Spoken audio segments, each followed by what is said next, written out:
الحمد لله وكفى وسلام على عباده الذين اصطفى ما بعد فأعوذ بالله من الشيطان الرجيم بسم الله الرحمن الرحيم محمد رسول الله والذين معه وشداء على الكفار رحماء بينهم تراهم ركعا سجدا يبتغون فضلا من الله ورضوانا سيماهم في وجوههم من أثر السجود ذلك مثلهم في التوراة ومثلهم في الإنجيل وقال النبي صلى الله عليه وسلم لو كان بعدي نبي لكان عمر أو كما قال عليه الصلاة والسلام. میرے محترم بزرگوں دوستو، پچھلے جمعے کو میں نے آپ حضرات کے سامنے خلیفہ سوم حضرت عثمان غنی رضی اللہ تعالیٰ عنہ کی شہادت اور فضائل سے متعلق باتیں بیان کی تھی. آج ذی الحجہ کی 30 تاریخ ہے اور ذی الحجہ کے بعد محرم الحرام کا مہینہ آتا ہے اور محرم کی پہلی تاریخ کو خلیفہ دو مراد رسول حضرت عمر رضی اللہ تعالیٰ عنہ کی شہادت کا المناک واقعہ پیش آیا. اس لیے مناسب معلوم ہوا کہ آج آپ حضرات کے سامنے حضرت عمر رضی اللہ تعالیٰ عنہ کی شہادت اور فضائل سے متعلق کچھ باتیں عرض کی جائے. اللہ تعالیٰ سے دعا کریں کہ اللہ تعالیٰ صحیح بات کہنے کی اور ہم سب کو کہنے سننے سے زیادہ عمل کرنے کی توفیق عطا فرمائے. اللہ تعالیٰ نے تمام مخلوقات میں سب سے افضل مخلوق انسان کو بنایا اور پھر انسانوں میں بھی سب سے افضل اور اعلیٰ جو جماعت بنائی وہ نبیوں اور رسولوں کی جماعت بنائی. اور نبیوں اور رسولوں کی جماعت کے بعد اللہ رب العزت نے جس جماعت کو فضیلت بخشی، جس جماعت کو اللہ تعالیٰ نے افضل بنایا وہ صحابہ کی جماعت ہے. اللہ تعالیٰ نے صحابہ کے درمیان جو بعض صحابہ کا جو مقام اور مرتبہ بعض صحابہ سے افضل اور اعلیٰ رکھا ہے. تمام صحابہ میں 4 صحابی جو ہیں جن کو ہم اور آپ خلفائے راشدین کہتے ہیں،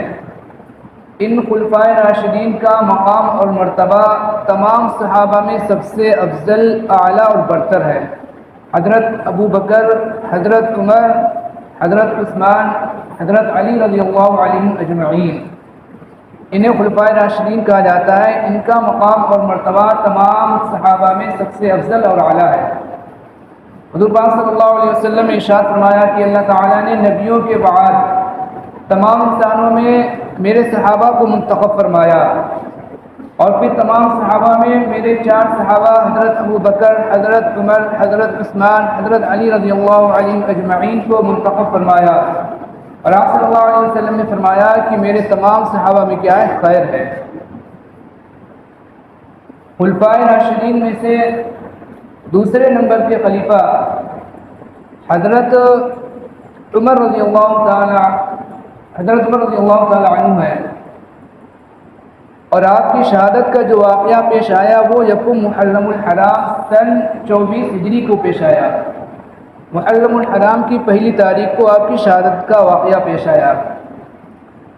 حضرت عمر رضی اللہ تعالی عنہ، آپ کا نام عمر ہے، آپ کے والد کا جو نام ہے وہ خطاب ہے اور آپ کی جو کنیت ہے وہ ابو حفص ہے اور آپ کا جو لقب ہے وہ فاروق ہے، حق اور باطل کے درمیان فرق کرنے والا. فاروق کا مطلب ہوا حق اور باطل کے درمیان فرق کرنے والا.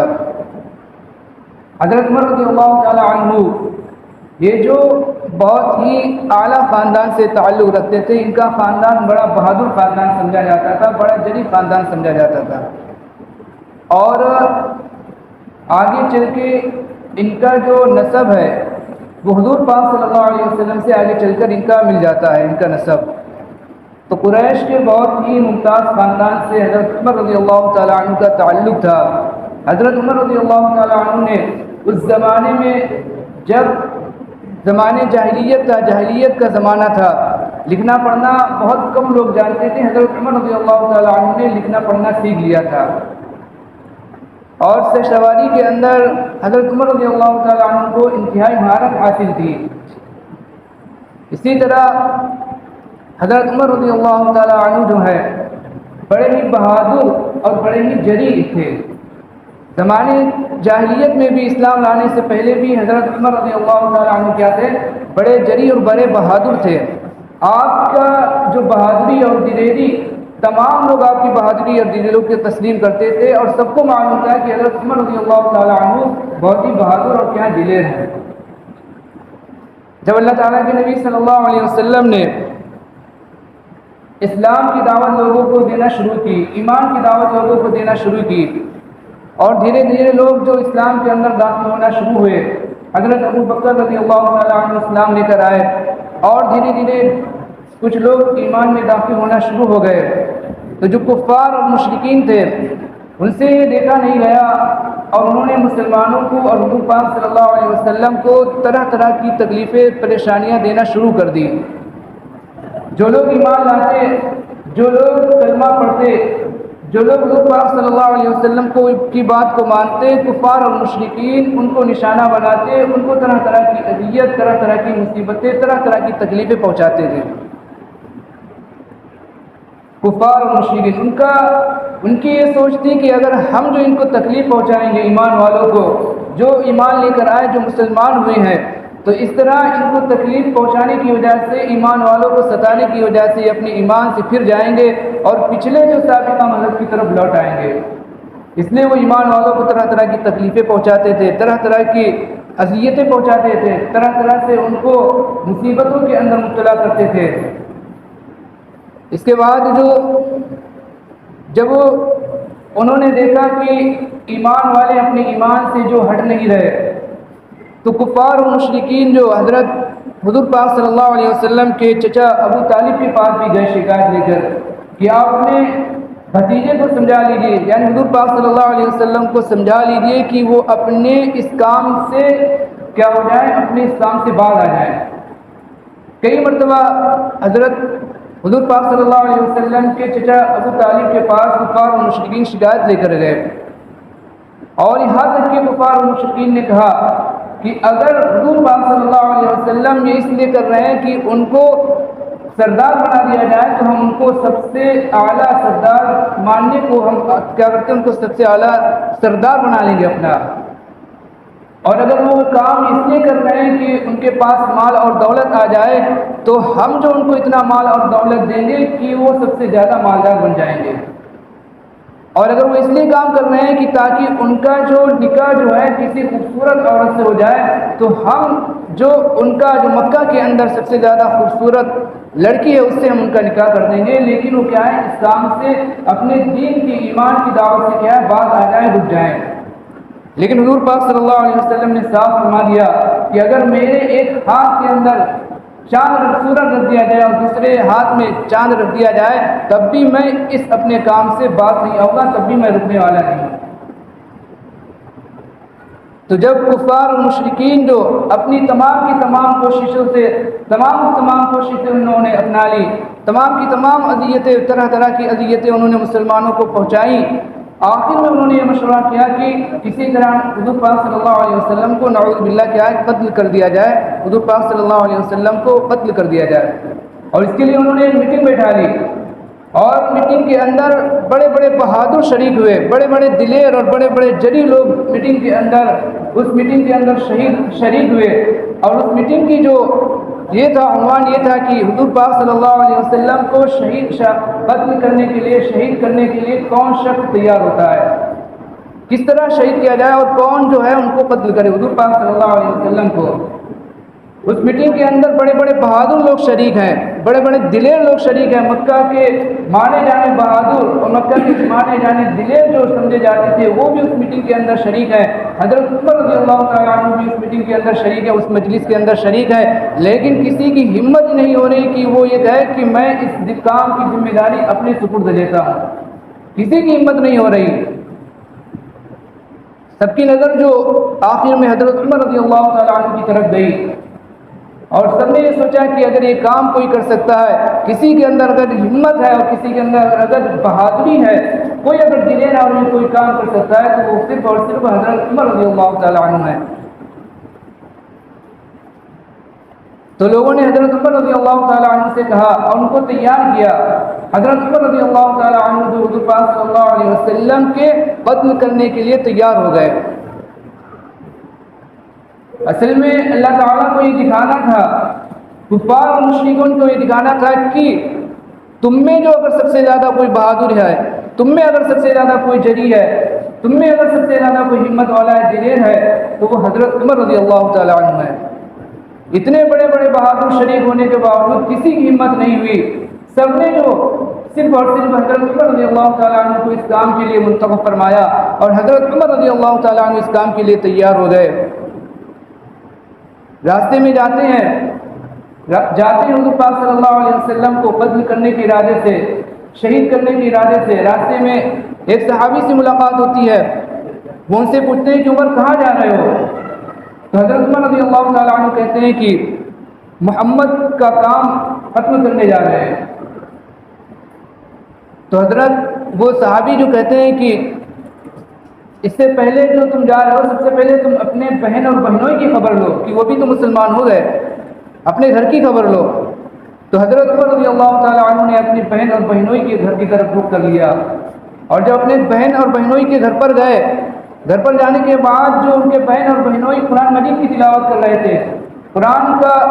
کچھ اوراق ان کے پاس تھے، اس قرآن کے اوراق کی، قرآن مجید کی وہ کیا کر رہے تھے؟ تلاوت کر رہے تھے۔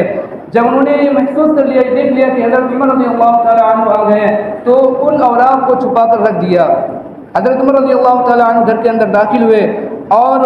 انہوں نے پوچھا کہ تم کیا پڑھ رہے تھے؟ تو بہن نے کہا کچھ نہیں۔ تو پھر حضرت عمر رضی اللہ تعالیٰ عنہ نے کہا کہ میں نے تمہیں کچھ پڑھتے ہوئے سنا تھا۔ تو انہوں نے پھر اپنے بہنوئی کو مارنا شروع کر دیا کہ تم لوگ کیا ہے، تم لوگ بے دین ہو گئے، تم لوگ مرتد ہو گئے، تم نے جو اپنے آباء اسلاف کا، اپنے آباء اجداد کا کیا ہے دین چھوڑ دیا۔ اور جب بہنوئی کو مارا تو بہن بچانے کے لیے آئی، پھر بہن کو بھی مارا۔ پھر جب بہن کو مارتے مارتے تک گئے اور دیکھا کہ بہن اسلام سے پھرنے والی نہیں ہے، تو حضرت عمر رضی اللہ تعالیٰ عنہ نے کہا کہ اچھا تم لوگ کیا پڑھ رہے تھے، وہ لا کر دکھاؤ۔ تو پھر وہ قرآن مجید کا جو صفحہ تھا، جو ورق تھا، وہ لا کر دکھایا گیا۔ حضرت عمر رضی اللہ تعالیٰ عنہ نے غسل کیا اور قرآن مجید کی جو صفحہ تھی اس کی تلاوت کی۔ ایک قول کے مطابق یہ کہ سورہ طٰہٰ کی جو سورت تھی اس کی تلاوت کی۔ جو تلاوت کرتے جاتے تھے، دل کی جو دنیا بدلتی جاتی تھی۔ آخر میں جب آپ نے تلاوت ختم کی تو آپ کی جو دل کی دنیا بدل گئی تھی اور آپ نے اسلام لانے کے لیے آپ تیار ہو گئے تھے، اور آپ نے کہا کہ مجھے حضور پاک صلی اللہ علیہ وسلم کے پاس لے چلو۔ پھر آپ جو حضرت عمر رضی اللہ تعالیٰ عنہ جو حضور پاک صلی اللہ علیہ وسلم کی خدمت میں آئے اور آپ نے کلمے کو پڑھا اور اس مسلمان ہو گئے۔ حضرت عمر رضی اللہ تعالیٰ عنہ کے اسلام لانے سے پہلے مسلمان جو تھے بہت تھوڑے تھے، چھپ کر عبادت کرتے تھے۔ عبادت جو تھے کھلم کھلا نہیں کر سکتے تھے، کفار مشرکین کے ڈر سے، ان کی تکلیفوں کے ڈر سے چھپ کر عبادت کرتے تھے، چھپ کر نماز پڑھتے تھے۔ لیکن جب حضرت عمر رضی اللہ تعالیٰ عنہ جو ایمان لے کر آئے تو پھر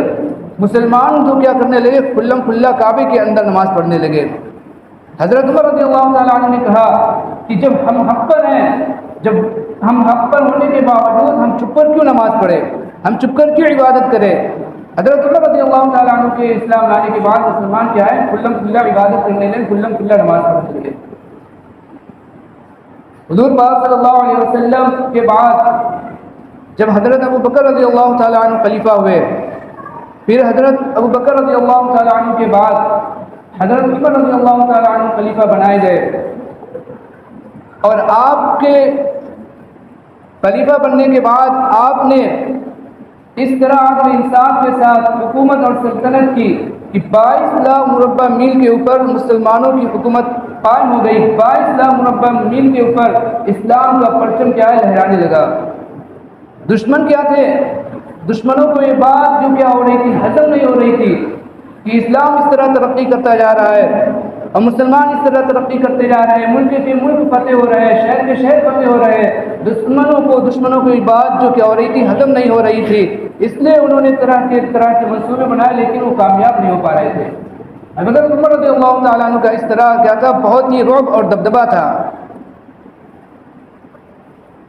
آخر کار جو حضرت عمر رضی اللہ تعالیٰ عنہ کو 24 ہجری سن 24 ہجری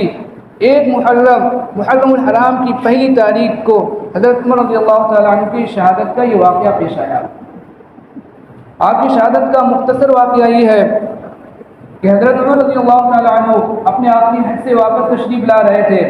ایک جگہ پر آپ نے قیام فرمایا، چاند کو دیکھا، چاند کی روشنی بہت اچھی معلوم ہو رہی تھی۔ آپ نے چاند کو دیکھ کر فرمایا